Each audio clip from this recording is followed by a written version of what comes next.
So have you seen a lot of people using moss poles and just using an awful lot of sphagnum moss? You're probably sitting there thinking, can I do that? Is it really expensive? Is it a bit of a faff? Stick with me in this video and I will show you what I have found works well for me.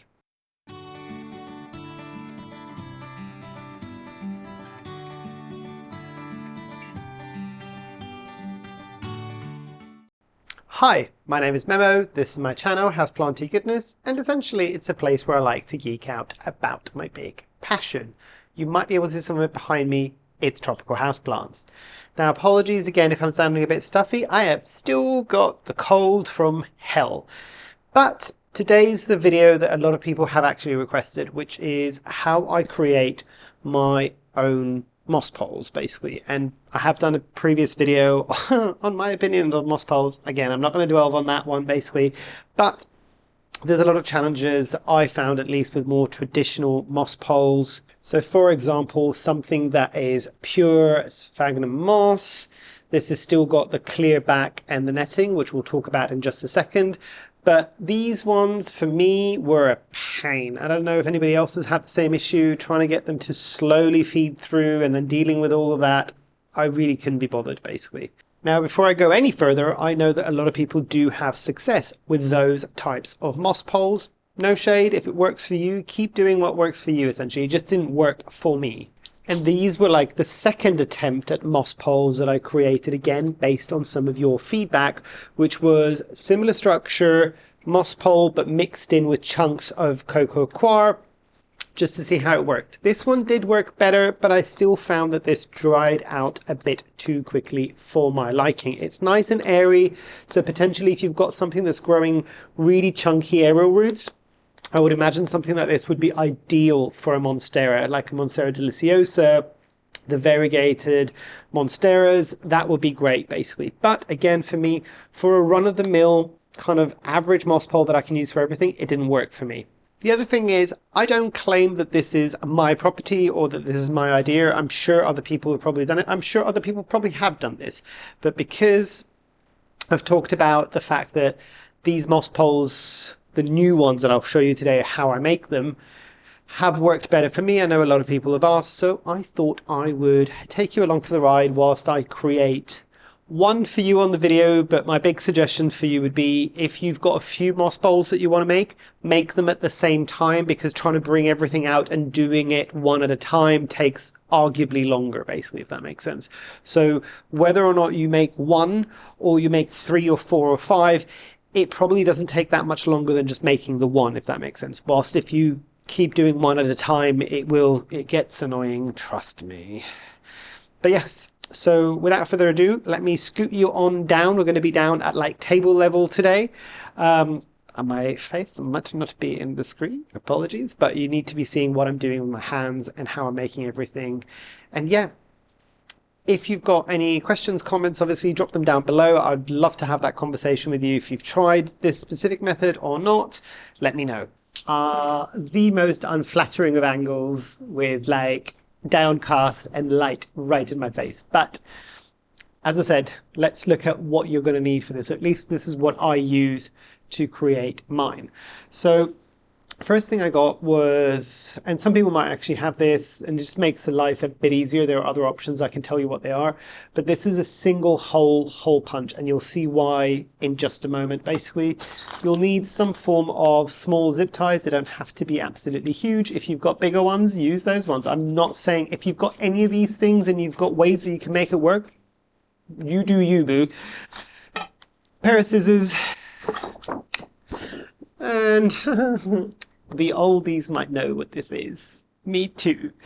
This is acetate or overhead protector film, basically, and it will be something that will come in really useful for the back bits of the actual moss pole itself, and some form of netting, basically, that you can easily cut off. I went with this, which is slightly kind of stiffer, and you'll see why. It just makes things a bit easier in terms of keeping the shape. Now, what you would want to do, and obviously you can make different sizes of this, like if I was to use the whole acetate sheet, it creates a very, very large kind of moss pole in there, so if you've got bigger plants, do that. I'm getting this for some relatively small plants, including some ecuagenera plants that I got recently, so hopefully the video should be either out already or coming out. I don't know which video is going to come out first, but so I don't need to do big moss poles for now. I will be doing slightly shorter ones. I have heard comments from my first kind of moss pole video when people were just like, oh, it's maybe a bit too small, and that's probably what the issue is. I get it, but at the same time, I don't want huge moss poles because sometimes they'll be bigger than the pot that the plant is even in. So I don't want to be going down that route. So what I want to do is I want to make sure that I am cutting enough that it can kind of bend. And this one, you're going to have to go on feel. Like, buy a multi-pack of kind of acetate sheets and just play around with it. That's the best thing I can say. So that's one moss pole there. As I said, do multiples, and I might actually do that now at the same time because live by what I claim. So I'll use the second acetate sheet to give me, I don't know whether or not that's coming up, but I've put it at the bottom just to give me a good indication in terms of size, and I will cut the other one to the same size, and I will make, I should really make 4 today. Yeah, I'm going to make 4 today. Enough of this coulda, woulda, shoulda. Let's do 4 because that's what needs to happen. It's cold. It seems to be causing me no end of issues. And as anybody knows, when these things happen, it's usually during really busy times in your life as well. So I'm just, I can't take it any slower. So this is going to be extra fun. So now I've got 4 acetates basically. And actually, arguably, if you're doing that, it saves a bit of time because this is the next step. And this is why you need the single hole punch. You want to go on the side and punch in some holes. And I was going to say, when you're doing just one, you have to do it one at a time. But now I'm actually tripling the acetate and just go and put some holes in on the sides. They don't have to be perfect. It's fine. You'll see the need for them in just a second. I will go there, there. Make sure that they're vaguely on the same level on both sides, just because it will make your life a bit easier further down the line. But I'll bring it in so you can see that's where we currently stand with the holes on both sides. Let me just do the other one that's going to be a bit thinner, which is fine by me. But you can see the benefit of having something like the hole punch now, because it just makes this whole process just a bit easier. You could do it with a double one. It just gets a bit more finagly, and you probably end up using more zip ties potentially if you've got more holes. You can have as many or as little holes as you want. I've done, 5 on each side, because I know that this is kind of a process that has worked for me. Now, moving on to materials that are going to go into the moss pole.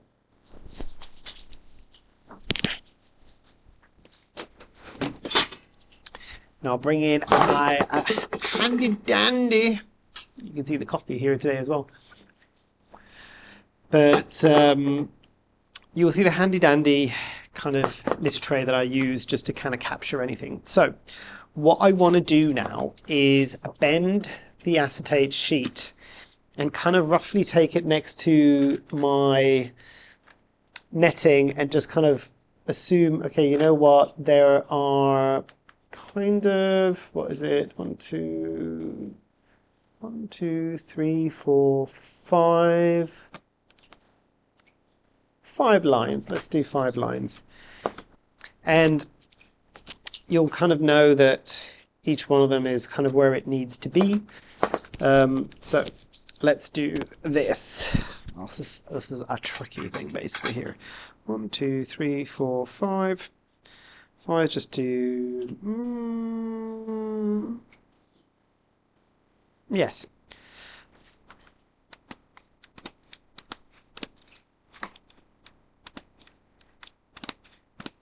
This doesn't have to be perfect because you will be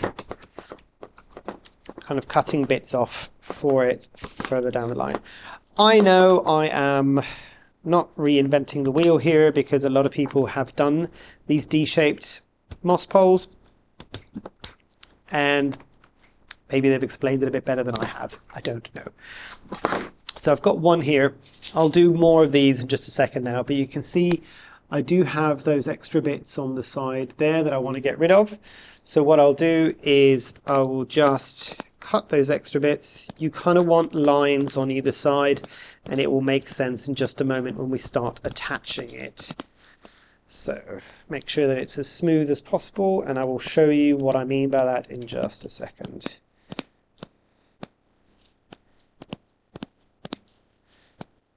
There are little bits of plastic flying everywhere, so find a space that you can do that in, basically.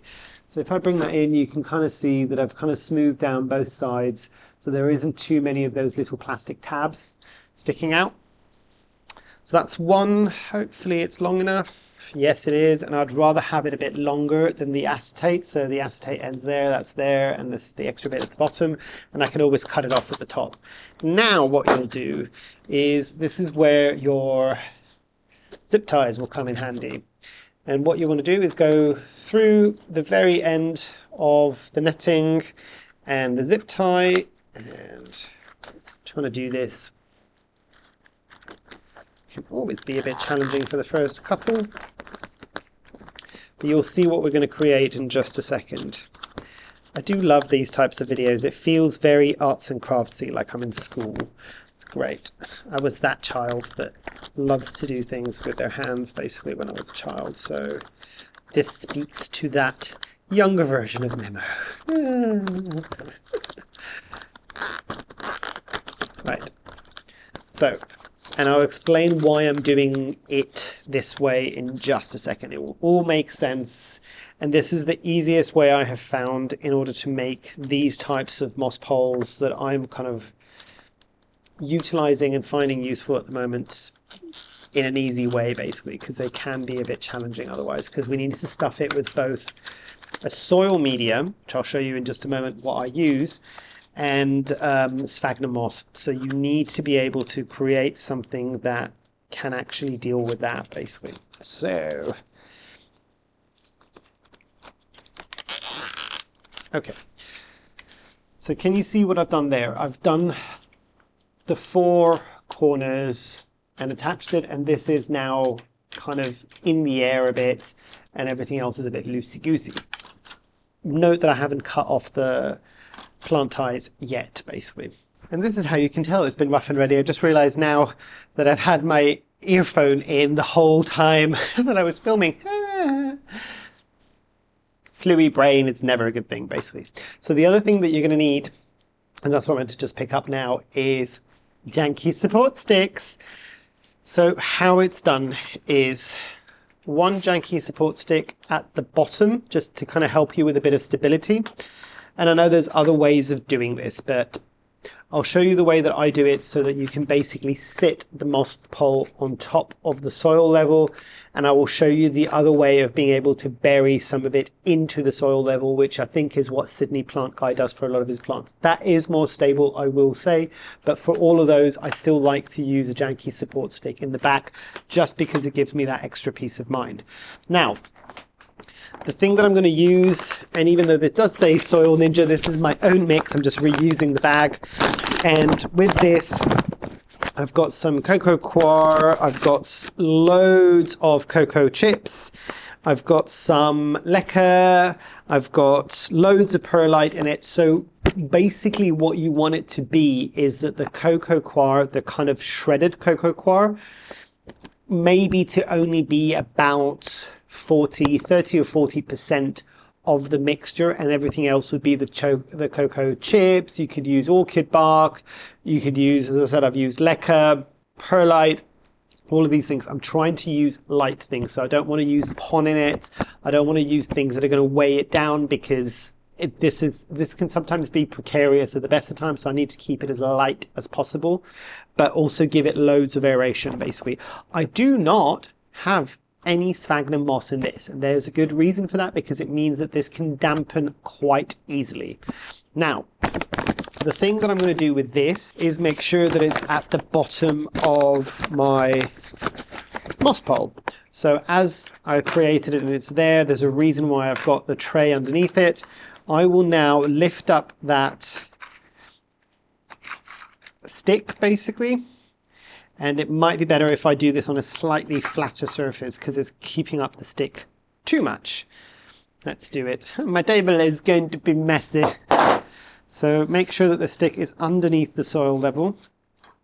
So don't lift it up too much. I know this seems like a lot of work, but I found that it works for me, so I do not question this anymore. And then I just make sure that I'm putting in the soil. Would this be easier with a slightly bigger moss poles? 100%, but I don't need a bigger moss pole right now for this. And I know a lot of people that made the comment on my first video, they were saying, oh, there's obviously the reason why your moss pole is drying out as much as it is because it's not large enough.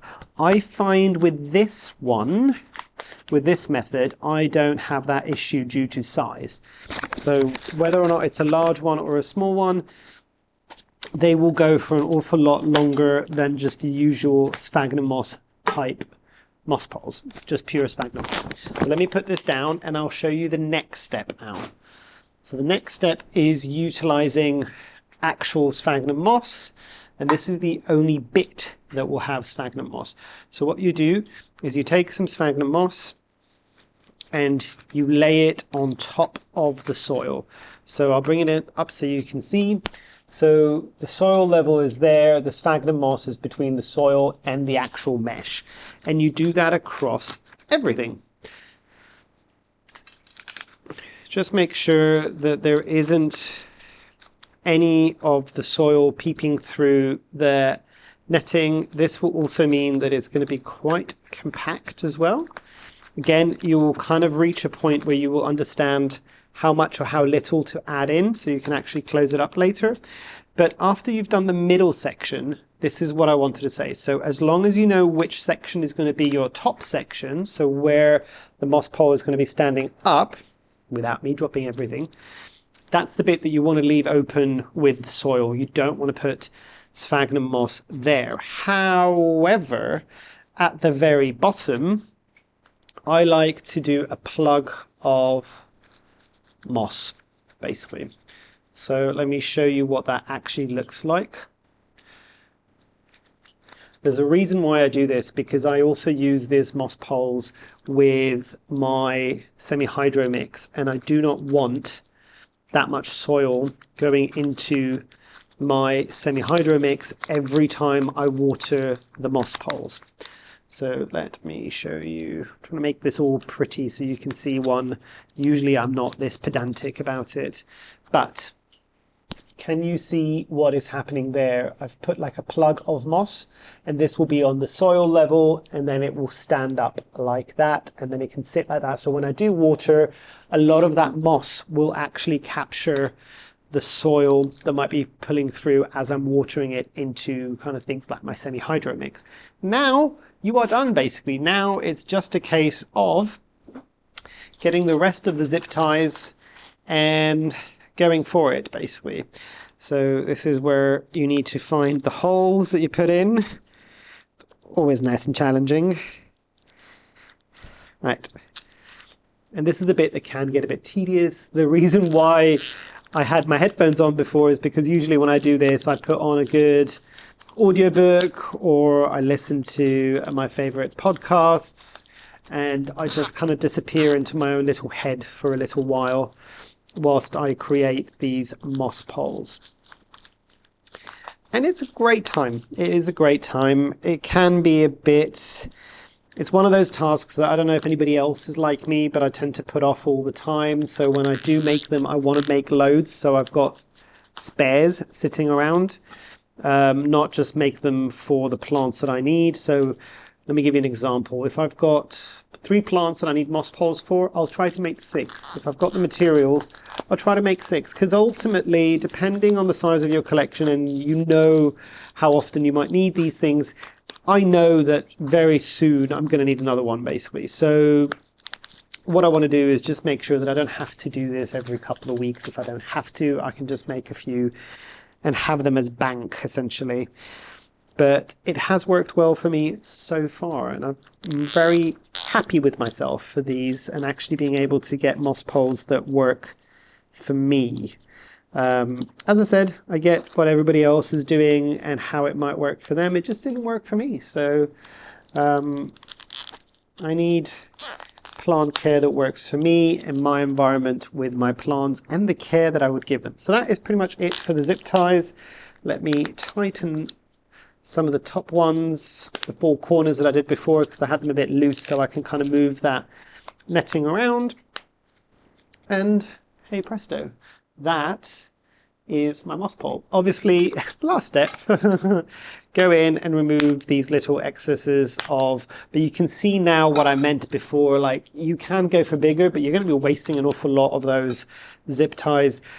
Could you use something else? Could you potentially use those metal plant ties? Yeah, 100%.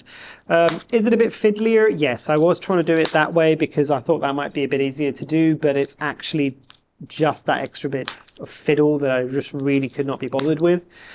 And yeah, that is now done as a moss pole. So what I was talking about before, and you could tell the kind of notion of what Sydney Plant Guy would do is don't go all the way to the bottom, don't add sphagnum moss and just leave about that much empty, or just have it in just the soil without the sphagnum moss, especially if you're going to be burying this into a pot whilst you're repotting and you want to bury part of this into the actual soil level. The soil that will be there, if you're putting a plant into a soil mix, that just means it's going to be easier. As I said, I still use the janky support stick and it makes my life a lot easier. But essentially, this is ready to go now. That is the first one. And I've got a few more to make, but let's talk about some alternatives basically now. So alternatives for some of these things. So the netting, could you use thinner netting? Yes. I've also done this with bird netting before, which is very, very fine, which you usually get in garden centers for kind of like covering up your sensitive fruit trees because of all the birds that basically will eat everything. As I said, you don't have to use zip ties, you can use the metal plant ties. Do you need to use a janky support stick?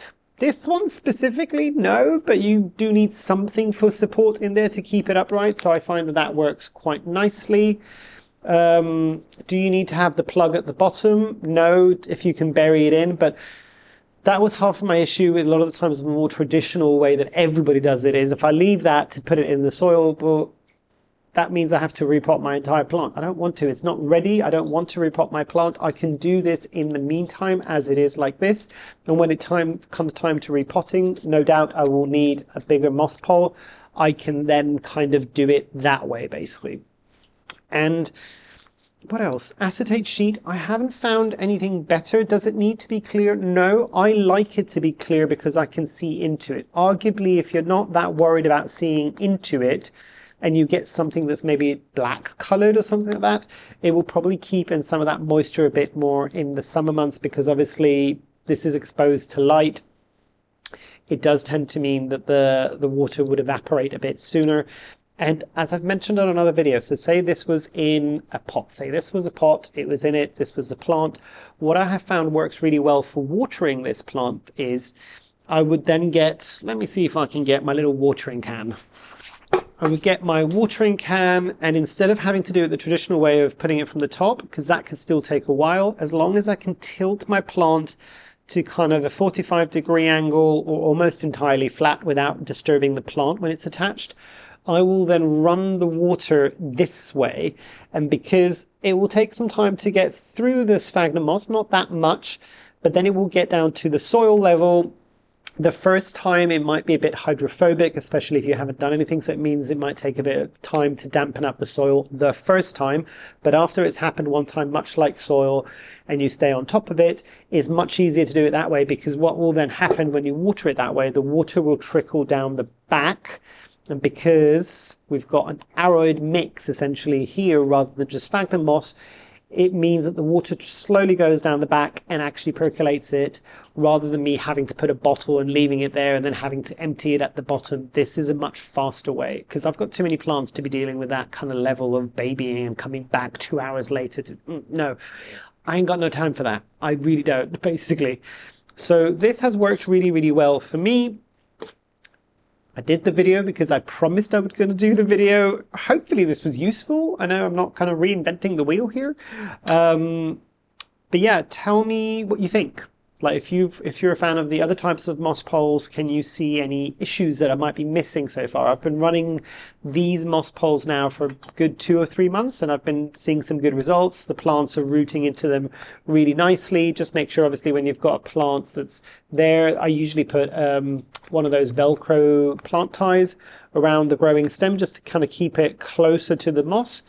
And yeah, the other thing is, because I find that the soil stays wet for a bit longer, it also kind of moistens the sphagnum moss for a bit longer as well. So it kind of gets to the point where it needs to get to in terms of like helping those aerial roots attach. And after you've got a couple of them that have attached, it then does what every other moss pole would do and help it keep the plant supported and growing bigger and bigger leaves, basically.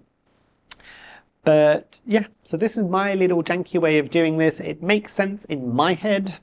Are there arguably too many steps? Maybe. Is it maybe slightly overcomplicated? Yes, but it works. And it works for me, and that's all that it needs to be, basically. But yeah, hopefully you've enjoyed. Hopefully I shall see you here soon, and I truly, truly hope that you have a great rest of your day. Thanks. Bye.